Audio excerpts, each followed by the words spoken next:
മുഖ്യമന്ത്രി വി.ഡി. സതീശൻ എടുക്കുന്ന വിവാദ തീരുമാനങ്ങളിൽ കടുത്ത അതൃപ്തിയുമായി എ.ഐ.സി.സി. പാർട്ടിയും സർക്കാരുമായുള്ള ഏകോപനത്തിനായി സമിതി രൂപീകരിക്കാൻ നീക്കം തുടങ്ങി.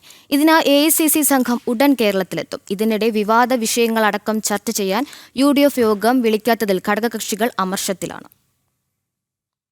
തൊട്ടതെല്ലാം പിഴച്ച വി.ഡി. സർക്കാർ തീരുമാനങ്ങളിൽ ഭൂരിഭാഗവും വിവാദങ്ങൾ കൈയടക്കിയ സാഹചര്യം.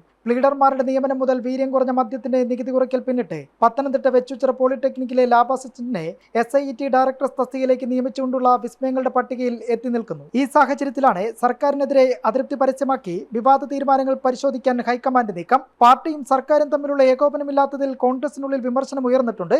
അതിനാൽ സർക്കാരിനെ പാർട്ടിയുടെ നിയന്ത്രണത്തിന് കീഴിൽ കൊണ്ടുവരാൻ ഏകോപന സമിതി രൂപീകരിക്കാനാണ് ശ്രമം. ഇതിനായി മുതിർന്ന നേതാക്കളെ ഉൾപ്പെടുത്തിക്കൊണ്ടുള്ള സമിതിയെ തെരഞ്ഞെടുക്കാൻ എ.ഐ.സി.സി. ജനറൽ സെക്രട്ടറി ദീപാദാസ് മുൻഷിയെ ഹൈക്കമാൻഡ് കേരളത്തിലേക്ക് അയക്കും. വരും ദിവസങ്ങളിൽ പാർട്ടി നേതൃത്വത്തിന് മുന്നിൽ മുഖ്യമന്ത്രി എടുത്ത തീരുമാനങ്ങൾ വിശദീകരിക്കേണ്ടി വരും. രാഹുൽ ഗാന്ധി വിദേശത്തേക്ക് പോകുന്നതിന് മുൻപായി സമിതി രൂപീകരിക്കണമെന്ന് സംസ്ഥാനത്തെ മുതിർന്ന നേതാക്കൾ നേരത്തെ ആവശ്യപ്പെട്ടിരുന്നതാണ്. A.K. ആന്റണി, V.M. സുധീരൻ എന്നിവരായിരുന്നു ഈ ആവശ്യം ഉന്നയിച്ച് ഹൈക്കമാൻഡ് നേതൃത്വത്തെ സമീപിച്ചത്. ഇതിനിടെ മുന്നണി യോഗം ചേരാത്തതിൽ ഘടകകക്ഷികൾക്കിടയിൽ അമർഷം പുകയുകയാണ്.